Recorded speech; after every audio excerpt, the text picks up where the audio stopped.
आदर, आदाब, अभिनंदन, आभार मेरे झांसी और बुंदेलखंड के भाइयों बहनों, दोस्तों, मेरे को सुनने वालों, सब आप सबका बहुत बहुत स्वागत है, आभार है। और अच्छा लगता है मुझे आप लोगों से जुड़े रहना। और मैं खास तौर से धन्यवाद देना चाहूँगा अपने झांसी के उन भाई बहनों और दोस्तों का जो झांसी में ना रहकर भी झांसी से जुड़े रहते हैं। झांसी बाजार के इस प्रोग्राम के द्वारा जो दो बातें आमने सामने हम हर शाम शाम 5 बजे रविवार को करते हैं। तो बहुत बहुत धन्यवाद आप लोगों का जो आप लोग इस प्रोग्राम पर आए। आज जो हम बात करने जा रहे हैं वो करने जा रहे हैं बाबा जी का जो झांसी आगमन हुआ था, जो हमारे मुख्यमंत्री हैं योगी आदित्यनाथ जी, उनके यहाँ आने का प्रोग्राम में क्या हुआ, क्या दे के गए, क्या हमको बता के गए, सारी वो चीज़ें। बिकॉज झांसी बाजार का जो उद्देश्य है वो हमेशा से एक, जैसा कि मैंने आपसे लोगों से हमेशा कहा है, यही रहा है कि जो जो बातें झांसी और बुंदेलखंड को प्रभावित करती हैं, हम उन सारी बातों बातों को एक आसान सारांश के द्वारा सबके सामने ले जाएं, बार बार उनको सामने रखें, उसकी गहराइयों में उनको ले जा करके उन्हें बता सकें कि हम हमारे देश में, हमारे शहर में, हमारे प्रदेश में ये सारी चीजें हो रही हैं और इससे जो भी सकारात्मक प्रभाव उन पर पड़ता है उससे उनकी जिंदगी में एक सकारात्मक चेंज आ सके, बदलाव आ सके। तो ये सब करने के लिए आप तो जानते हैं हमें शक्ति देते हैं हमारे प्रायोजक, और हमारे प्रायोजक हैं रत्ना लेजर डेंटल क्लिनिक से डॉक्टर रजत और डॉक्टर अर्चना मिसूरिया, जो कि अपने क्षेत्र में, जो कि मुख कर्क रोग यानी कि ओरल कैंसर में मास्टर हैं। उनका तजुर्बा है, उनका रिसर्च है, शोध है। और जिन जिन भाइयों बहनों को जो कि उत्तर प्रदेश में और झांसी बुंदेलखंड में काफी ज्यादा तंबाकू खाने का चलन है, उसके चलते आपका अगर मुख कम खुल रहा है तो आपको तुरंत जाकर के डॉक्टर रजत मिसूरिया से उनके रत्ना लेजर डेंटल क्लिनिक में परामर्श लेना चाहिए। इसके अलावा अगर आप डेंटल इम्प्लांट कराना चाहते हैं, रूट कनाल ट्रीटमेंट कराना चाहते हैं, आपको नोज लाइन और जॉ लाइन को सुंदर बनवाना है आपके बच्चों की, तो आप उनसे जाकर के डॉक्टर रजत मिसूरिया, डॉक्टर अर्चना मिसूरिया से रत्ना लेजर डेंटल क्लिनिक में मिलें। और इस दिए हुए नीचे नंबर में जो आपको डिस्क्रिप्शन में मिल जाएगा इस वीडियो के बाद, अगर आप कॉल करेंगे तो आपको मिलेगा 15% का डिस्काउंट, यानी कि छूट उनके परामर्श शुल्क के ऊपर, यानी कि कंसल्टेशन चार्जेस के ऊपर। तो अब आगे बढ़ते हैं इस शो को ले जाते हुए। और देखिए साहब, ऐसा है कि योगी आदित्यनाथ जी से मिलने की ख्वाहिश सबको होती है दो चीजों की वजह से। एक तो हम उन्हें देखना चाहते हैं और दूसरा हम उनसे आशीर्वाद लेना चाहते हैं। देखना इसलिए क्योंकि वो झांसी के और या यूपी के एक बहुत लोकप्रिय मुख्यमंत्री हैं, और मिलना इसलिए क्योंकि आशीर्वाद उनसे लेना है, क्योंकि वो एक महंत भी हैं गोरखनाथ मंदिर गोरखपुर के। तो दोनों इच्छाएं बहुत प्रबल होती हैं झांसी बुंदेलखंड के लोगों के अंदर, आई एम श्योर सभी की होती हैं। तो सब जाते होंगे उनसे मिलने जुलने के लिए। और आप गए ना गए मुझे नहीं मालूम, लेकिन उनकी यहाँ जो ट्रिप हुई है झांसी की, उसका सारांश मैं आपको यहाँ देने आया हूँ, बताने आया हूँ कि उन्होंने आपके झांसी और बुंदेलखंड के लिए क्या क्या बोला है, क्या क्या दिया है, ताकि आप उस पर विमोचन कर सके, आप उस पर अपना समझ लगा सके। और चूंकि हम जनता हैं और हमें हक है कि आगे चल करके हम अपने नेताओं से सवाल कर सकें, उसके लिए मैं आपको सशक्त भी करना चाहता हूं कि जितनी जानकारी आपके पास होगी उतना ज्यादा आप सशक्त होंगे और आप पूछ सकेंगे कि आपने योजना को शुरू करने के लिए आह्वान किया था, इस योजना से ये असर होने वाला था लेकिन ये नहीं हुआ, जिसकी वजह से ये पूर्ति नहीं हो पाई। तो आप एक सही पोजीशन में होंगे एक सही सवाल करने के। तो जैसे कि योगी आदित्यनाथ जी चाहते हैं कि $1 लाख की इकोनॉमी यूपी यूपी वो करे, पैदा करे, जनरेट करे, जिसका मतलब है 82 लाख करोड़ रुपीस की इकोनॉमी यूपी स्टेट के अंदर हो। और इसके लिए कई सारे चीजें की जा रही हैं। उनका जो सोचना है वो है कि वो स्टेट से भी इतना ज्यादा बजट मांगे जिसके चलते वो कई सारी चीजें यहाँ पे कर सके। उनका कहना है कि हम चाहते हैं कि हाई एक्सपेक्टेशन है उनकी बजट के अंदर, जिससे कि वेस्ट यूपी में एक एम्स आ सके, All India Institute of Medical Sciences आ सके, ईस्ट यूपी में एक आईआईएम आ सके, और बुंदेलखंड के लिए खास तौर से वो चाहते हैं एक मेगा सिटी और आईआईटी जो उनको यहाँ दे सके। तो इसकी भी उन्होंने बताया कि इस चीज का पूरा पूरा जोर हमने सेंटर पे डाल रखा है कि हमें प्रधानमंत्री से इसका सहयोग मिले और वो यूपी को और गति दे सके। यूपी का जो बेसिकली उनका वो है, उनको जो बताया गया था, आपको मैं बता दूं, जब 2017 में उनका कहना था ये बात कि यूपी में जब वो इलेक्शन जीत करके आए तो खुद जब वो मिलने गए प्रधानमंत्री जी से, पहला दौरा उन्होंने किया प्रधानमंत्री, तो प्रधानमंत्री जी ने बोला कि अगर आप अपने प्रदेश का दौरा शुरू करें तो कोशिश कीजिएगा आप बुंदेलखंड से शुरू करें। तो उन्होंने पूछा भी कि बुंदेलखंड से ही आप क्यों चाहते हैं हमें स्टार्ट करना? तो उन्होंने बताया कि जो हमें बुंदेलखंड की छवि दी जाती है, उस पर बहुत काम करने की ज़रूरत है, और यही नहीं, उस पे काम करके जितना सुधार आप ला सकें और जितना सहयोग हम दे सकेंगे, हम आपको करेंगे। लेकिन हमें ये बुंदेलखंड का पूरा जो छवि बनी हुई है, और छवि क्या थी साहब? छवि थी हुलीगिज्म की, यानी कि गुंडागर्दी की। छवि थी कब्जा करने की। छवि थी जो आपका जो नेचुरल रिसोर्सेज होते हैं, बालू एंड ऑल, उस पे उसका माफिया राज की। कमी थी यहाँ के सूखे को इलाज करने की। कमी थी यहाँ की सड़कें जो खराब हो चुकी थी, उस पर कोई ध्यान नहीं था, उसकी कमी थी। कनेक्टिविटी, इन सारी कमियों को बताया जाता था देश विदेश में इस तरीके से कि ये जो एरिया है बुंदेलखंड बहुत पीछे चला गया है और इसको बहुत समय लगेगा आगे आने में। जो मिशन प्रधानमंत्री नरेंद्र मोदी जी ने योगी जी को दिया, उसको बाखूबी निभाते हुए और अंजाम देते हुए योगी आदित्यनाथ जी ने यहाँ पे बहुत तवज्जो दी है। अगर अगर आप देखें पिछले 4 साल 5 साल में उन्होंने बुंदेलखंड एक्सप्रेसवे का शुरू करके अंजाम तक पहुंचा दिया और उसको समर्पित कर दिया लोगों की सेवाओं के लिए, जिसका आप असर बहुत जल्दी बुंदेलखंड की प्रगति पे देखेंगे। बुंदेलखंड का चित्रकूट तक का जो एक्सप्रेसवे है, उससे दिल्ली तक का सफर अब सिर्फ 5 से 6 घंटे में किया जा सकता है, जो पहले कहीं ज्यादा समय लगता था। और ये कनेक्टिविटी इंडस्ट्रियलाइजेशन, टूरिस्ट, सब चीज को सपोर्ट करता है, टूरिज्म सबको सपोर्ट करता है। और ये सिर्फ एक शुरुआत है, जैसे कि वो कहते हैं। अब चूंकि आप जानते हैं कि उनका जो उद्देश्य है वो है 2025 में जो महाकुंभ आ रहा है, यूपी को ही wants to develop it into pilgrim तीर्थ स्थल स्टेट, या टूरिज्म, पिलग्रिम टूरिज्म में बदलना चाहते हैं। जबकि वो मैन्युफैक्चरिंग पे भी उनका काफी ध्यान है, क्योंकि आपको मालूम है ईवीज के लिए उन्होंने बहुत अच्छी पॉलिसी दी है फॉर मैन्युफैक्चरिंग फैसिलिटीज के लिए। और इसके चलते दोनों तरफ उनका, लेकिन अभी 2025 में जो महाकुंभ का इफेक्ट आने वाला है बहुत बड़ा, और इससे पहले 2024 में जो अयोध्या राम मंदिर जनसेवा के लिए समर्पित होने जा रहा है, ये शुरुआत कराएगा यूपी टूरिज्म पिलग्रिमेज सर्किट की। और इसी से बहुत चीज जुड़ती हैं, और चित्रकूट से लेकर के झांसी तक का रूट पूरा बनता है, जिसमें आपका टूरिज्म कॉरिडोर जो बनाने की वो बात कर रहे हैं, जिसको वो दिखाना चाहते हैं, जो मैं आपको अभी आगे आने वाले वक्त में बताने वाला हूं, वो सारी चीजें जुड़ी हुई हैं। तो उनका उद्देश्य, लक्ष्य जो है बुंदेलखंड के लिए बहुत ज्यादा बड़ा है। और ये सिर्फ, जैसे कि वो कहते हैं, ये सिर्फ शुरुआत है। हमने प्रगति पथ पे ले जा की कोशिश कर दी है बुंदेलखंड को, और अब इसको अंजाम तक पहुंचाना अधिकारियों के साथ साथ जनसभाओं सबका, हम सबका एक खास मिशन होना चाहिए। तो देखिए, 11:05 पर योगी जी ने लैंडिंग करी सिविल लाइंस में अपने हेलीकॉप्टर जी द्वारा, और वहां से सीधे लक्ष्मी व्यायामशाला जो उनका इंटर कॉलेज है, उधर पे उनकी सभा होनी थी, सीधे वो वहां पे गए। 12:55 तक वो झांसी में रुके, और उसके बाद यहां से फ्लाई किया उन्होंने, टेक ऑफ लिया प्रयागराज के लिए। तो 11:05 से लेकर के 12:55, लगभग 2 घंटे। 2 घंटे में जो माहौल रहा है लक्ष्मी व्यायामशाला के अंदर, उस माहौल में जब स्टेज के ऊपर गणमान्य लोग जैसे कि भानु प्रताप सिंह जी, और उसके अलावा मानवेंद्र सिंह जी, अनुराग शर्मा जी, रामतीर्थ सिंगल जी, पवन गौतम जी, रवि शर्मा जी, साथ साथ में राजीव पारिछा जी, मुकेश शर्मा जी, तंत्र विकास शिवहरे जी, जमुना प्रसाद कुशवाहा जी, ये सब लोग मौजूद थे उनके साथ में। और वहां पे उन्होंने 1.5 घंटा कुछ समय दिया होगा, 1 घंटा 23 मिनट उन्होंने समय दिया उस स्टेज के ऊपर इन लोगों के साथ बैठ के, और आधा घंटा, ऑलमोस्ट 30 मिनट्स, 23 मिनट्स, 24 मिनट्स उन्होंने पूरी अपनी स्पीच दी, जिसमें पूरा उन्होंने समझाया कि झांसी कैसे बुंदेलखंड का एक हृदय स्रोत है, और बुंदेलखंड को ऊर्जा प्रदान करता है, और इसी के चलते झांसी और बुंदेलखंड का अब समय आ चुका है, और हम बहुत जल्द से जल्द आगे बढ़ना चाहते हैं झांसी और बुंदेलखंड के साथ। तो क्या क्या किया साहब उन्होंने, तो वो भी हम आपको बताएंगे जरूर। इसमें आपको सिर्फ ये समझना होगा कि उनकी ये पहली ट्रिप थी विधानसभा चुनाव जीतने के बाद, जो उन्होंने बोला, और उन्होंने बहुत लोगों को शुक्रिया किया, धन्यवाद दिया, बताया कि ये डबल इंजन की सरकार किस तरह से झांसी और बुंदेलखंड को कितना तेजी से आगे ले जाना चाहती है।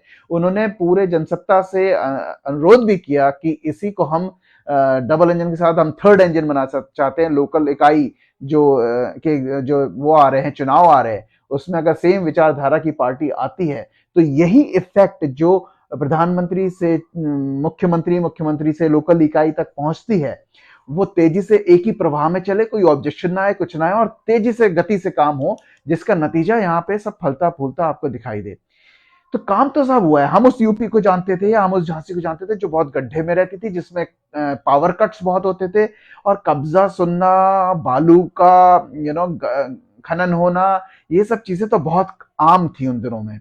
उसके बाद जो बदलाव आया आपके सामने है, चाहे वो पार्क में ओपन जिम हो, या फिर वो पिंक टॉयलेट्स हो, या फिर वो इलेक्ट्रिक बसेस का चलना हो, या फिर वो झांसी के अंदर आपके किले की सुंदरता बढ़ाना हो, साउंड एंड लाइट शो हो, या फकैड्स लाइट्स हो। इसके साथ साथ आपके रानी लक्ष्मीबाई पार्क का मेंटेनेंस हाई होना, साथ में आपका नारायण बाग पे साइकिलिंग ट्रैक, और ये सब जो चीजें बन रही हैं, बहुत सारी चीजें अभी चल रहा है झांसी के अंदर, और शायद झांसी अपने बदलाव की तेजाई को समझ रहा है, और लोग भी उसका साथ दे रहे हैं चीज बदलने में।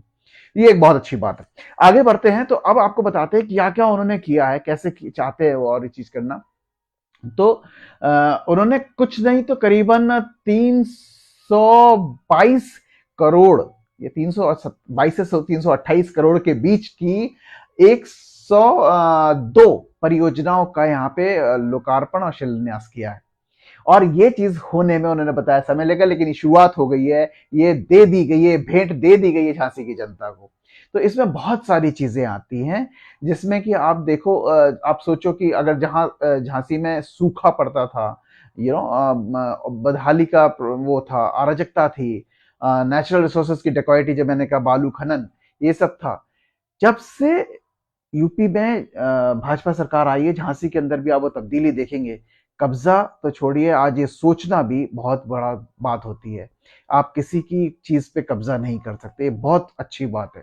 पानी का जो चल रहा है, कब्जा में ये भी था कि लोगों का बिजनेस मैन जो होते थे, जो डरते थे रात में चलने के लिए, आज उस पर कोई रोक टोक नहीं है। आप आराम से घूम सकते हैं, आप आराम से निकल सकते हैं। Integrated command and control circuit जो बना हुआ है, सेंटर जो बना हुआ है, उसके थ्रू कोई छेड़छाड़, कोई बिजनेसमैन को लूटने की कोशिश नहीं कर सकता, क्योंकि अगर एक चौराहे पे आप ऐसा करोगे तो आप दूसरे चौराहे पे आपको पुलिस दबोच लेगी। तो ये सारा सेटअप अभी झांसी में आ गया है। तो बदलाव जो आया है वो हमें देखना चाहिए, और निरंतर उसके लिए हमें अच्छा बोलना चाहिए, बिकॉज बुराई तो हम बहुत आसानी से कर लेते हैं, अच्छा बोलने में हमें पता नहीं क्यों इतनी प्रॉब्लम होती है। तो हमें अच्छाई को भी बार बार बोलना चाहिए, ताकि हमें अच्छाई, पॉजिटिविटी से एक प्रभाव पड़ता है, जिसमें हम ये बात करते हैं और अच्छा क्या हो सकता है, ये नहीं कि क्या बुरा है और इसको कैसे बुराई को हटाई जाए, ये नहीं होता। तो ये तो एक बात हम आपको बताना चाह रहे हैं कि जो उन्होंने ये सब हुआ, उस सबको ठीक किया। इसके साथ आप देखिए, वाटर का जो जल जीवन का जो मिशन है इनका, वो बहुत ही स्ट्रांगली आगे बढ़ रहा है, जिसमें उन्होंने बोला है कि हम हर घर में स्वच्छ पानी पहुंचाएंगे, जिसका मतलब है कि आपको पेयजल जो है बहुत ही उच्च उच्च क्वालिटी का, उच्चतम गुणवत्ता का मिलेगा, जिसकी वजह से जो बीमारियां होती थी वो कम हो जाएंगी, जिससे जिसकी वजह से जो दवाइयों का खर्च होता था वो कम हो जाएगा। दवाइयों का खर्चा कम नहीं होता है साहब, बहुत बड़ा खर्चा होता है। जब आप खराब पानी पीते हैं, वो आपके पेट पे जाता है, तो कई सारी बीमारियां आपको उत्पन्न होती है। अब जब आप स्वच्छ जल और अच्छा जल पिएंगे, जिसका कि उनका कहना है कि ये सब चीजों का कभी कोई कमी नहीं थी, लेकिन कुछ पुरानी सरकारों ने इस चीज को यूज नहीं किया। यहाँ पे सब कुछ अवेलेबल था, जो अब हम करके लेके आ रहे हैं। अच्छी बात है, हमें देखना यह है कितना प्रभाव पड़ता है, लेकिन उनका कहना यह है कि उससे जो बीमारियां हैं वो कम हो जाएंगी, और उसके साथ साथ हमारा ये भी होगा, क्या कहते हैं कि हम लोग की दवाइयां, यानी हम लोग की बीमारियां कम होंगी, तो दवाइयों का खर्चा अपने आप बचेगा। इसके साथ साथ उनका कहना है, जो हमारे जगह की जो महिलाएं थी, जो बेटियां थी, बहनें थी, और जो माएँ थी, वो 10-10 किलोमीटर, 2-2 किलोमीटर, 3-3 किलोमीटर जाया करती थी सिर्फ पानी के लिए, अब उनको घर बैठे पानी मिलेगा। तो आई थिंक ये बहुत अच्छा काम है। हम सब जानते हैं, इरिगेशन के लिए पानी, पीने के लिए पानी का बुंदेलखंड में बहुत बड़ी पिक्चर खींची जाती थी। जल जीवन मिशन से कितना फर्क इसमें आता है, मैं देखने के लिए बहुत उत्साहित हूँ, बहुत ही ज्यादा एक्साइटेड हूँ, एंड आई एम श्योर आप भी होंगे। तो जल जीवन मिशन एक बार फिर हमारे लिए एक बहुत बड़ी चीज हो जाती है। तो let us see how does it shapes up. तो ये बहुत अच्छी बात है।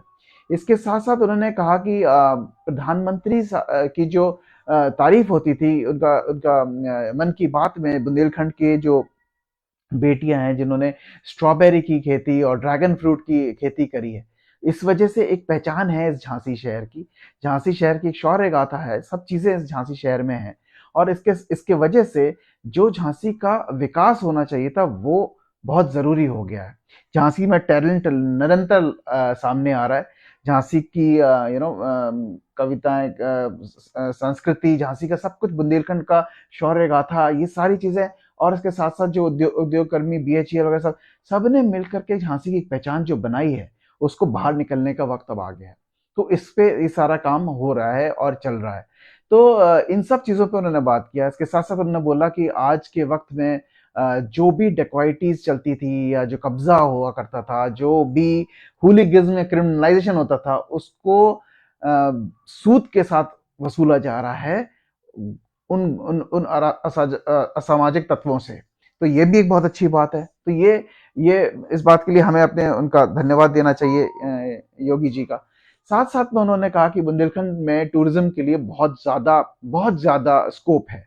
टूरिज़्म का इसलिए स्कोप है बिकॉज़ यहाँ के जो किले हैं, जो महल हैं, जो खजुराहो के और झांसी के जो रानी महल है, रानी किला है, वो विश्व में ऐसे वो पैलेसेस नहीं है।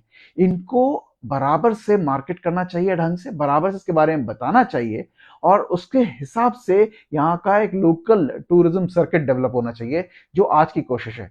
चित्रकूट में एयरपोर्ट आना, ये काफ़ी सारी चीज़ों को पॉसिबल बना देगा, ये काफ़ी सारी चीज़ों को स्वचालित कर देगा और इसी वजह से सर्किट बनेगा। यही नहीं, उन्होंने विमोचन किया रविंद्र कुमार सिंह जी का, जो डीएम है हमारे, उनकी कॉफ़ी बुक जो है उनका, उसको कॉफ़ी टेबल बुक को उन्होंने उसका विमोचन किया, जिसमें कि झांसी से रिलेटेड जितनी भी शौर्य गाथा हैं, उनके जो झांसी के स्थल हैं, उसके बारे में बताया गया ताकि वो जो भी आ रहा है वो टूरिज्म ऑफिस से ले सकता है और उसके बारे में पढ़ सकता है। उसको बहुत सुंदर तरीके से रविंद्र कुमार जी ने बताया है, हमारे डीएम साहब ने। तो हम उनका भी आभार व्यक्त करते हैं इस चीज़ को करने के लिए। धन्यवाद आपका डीएम साहब, आपने ये इतनी अच्छी चीज़ सामने रखी जिससे झांसी के टूरिज्म को महत्व मिलेगा, झांसी के टूरिज्म के बारे में लोग बाग जान पाएंगे। इसके साथ साथ अगर आप देखें, उन्होंने कई आइकॉनिक रोड योजना को अप्रूव किया है जो झांसी के लिए है और कई कई जगहों पर। इसके साथ साथ आप देखें, बबीना तालाब की ब्यूटिफिकेशन की बात करिए, बिजौली तालाब के ब्यूटिफिकेशन की बात करी है और साथ ही में बरुआ सागर में खेल मैदान, इंडोर हॉल के साथ साथ एक 22 किलोमीटर की जो रोड है उसका भी उन्होंने उसको कंफर्म किया है, उसको अप्रूव किया है उसके लिए। इसके साथ साथ सिंचाई परियोजनाएं हैं जो करना चाहिए थी। स्मार्ट क्लासरूम्स दी गई हैं 4 स्कूलों को और इसके साथ साथ आपको बहुत सारी ऐसी चीजें जो जो होनी चाहिए थी अभी तक नहीं हुई, उस पर बुंदेलखंड टूरिज्म पे उन्होंने बढ़ावा दिया है और ये एक जो वो सारी चीजें हैं उस पर काफी उनका जोर रहा है और अप्रूव कर दिया उन्होंने। इसके साथ साथ आप देखिए, उन्होंने जो स्कॉलरशिप प्रोग्राम्स हैं उसके चलते स्टूडेंट्स को स्कॉलरशिप सर्टिफिकेट्स दिए उन्होंने स्टेज पर। साथ में उन्होंने प्रधानमंत्री आवास योजना के चलते जो लोगों को चाबियां देनी थी, उनको उनके घरों की चाबियां प्रदान करी और के साथ साथ एक जनपद एक उत्पाद के चलते उन्होंने बैंकों के जो लोन सर्टिफिकेट्स थे वो लोगों को दिए कि भाई अपना काम जारी रखें और आपको कोई मदद हो आगे तो बताएं, वो भी हम करेंगे। इसके साथ साथ उन्होंने प्रधानमंत्री स्वयं निधि सुनिधि प्राइम मिनिस्टर प्रधानमंत्री स्वनिधि योजना के अंतर्गत भी लोगों को कैश चेक अमाउंट 30,000 रुपए का दिया। तो ये कुछ बहुत अच्छा काम सिर्फ 1-2 घंटे के अंदर में हमारे मुख्यमंत्री करके गए यहाँ से और उन्होंने सबको बताया कि प्रधानमंत्री और मुख्यमंत्री दोनों की नजर बुंदेलखंड पर पूरी तरह से गड़ी हुई है और उन्होंने अपना एक जिम्मा उठाया है कि हमें बुंदेलखंड को चमकाना ही चमकाना है। इस सरकार ने बुंदेलखंड की छवि जो अभी तक बनी थी वो बदल करके कुछ और बनानी है, जिससे वो दर्शाना चाहते हैं as a tourism circuit, Bundelkhand tourism circuit as a industrial hub, as a agricultural hub, हर तरीके से बुंदेलखंड को आगे ले जाना चाहते हैं। तो ये हमारे योगी जी ने हमें सौगात दी है, हम उनका कोटि कोटि नमन करते हैं, आभार व्यक्त करते हैं और आई एम श्योर आपको मालूम हो गया होगा इतनी सारी चीजें जो उन्होंने 2 घंटे में किया, मैंने आपको 20 मिनट में बताने की कोशिश करी है। उम्मीद करता हूँ आपको काफ़ी जानकारी इससे मिली होगी। और हर रविवार शाम 5 बजे, जैसे कि मैंने आपसे कहा, मैं आपसे मिलता ही रहता हूँ। तो जो लोग आप मुझसे पहली बार ये मेरा प्रोग्राम देख रहे हैं, उनको मैं अनुरोध करूँगा, रिक्वेस्ट करूँगा कि हमें फ़ॉलो करें, झांसी बाज़ार को फ़ॉलो करें। और इसी तरह से हमारे से और अच्छी-अच्छी जानकारियाँ जो हम साझा करते हैं अपने झांसी बुंदेलखंड के सारे मित्रों के साथ, आपको देखने को मिलती रहेंगी। तो अगर आप फ़ेसबुक पर हैं तो हमें फ़ॉलो कर लीजिए, अगर आप यूट्यूब पे हैं तो हमें सब्सक्राइब कर लीजिए और बेल का बटन दबाना मत भूलिएगा। उससे मेरे बनाए वीडियोज़ के नोटिफ़िकेशन आप तक पहुँचते हैं और आप उनको देख ना सकते हैं सबसे आते ही साथ। धन्यवाद आपका एक बार फिर से, जो आपने इतना समय दिया और रविवार आप मुझसे जुड़ते हैं। मैं आपका सदैव आभारी हूँ और कोशिश करूँगा आपको और अच्छी-अच्छी इन्फॉर्मेशंस, अच्छी-अच्छी चीज़ें बताता रहूँ। धन्यवाद।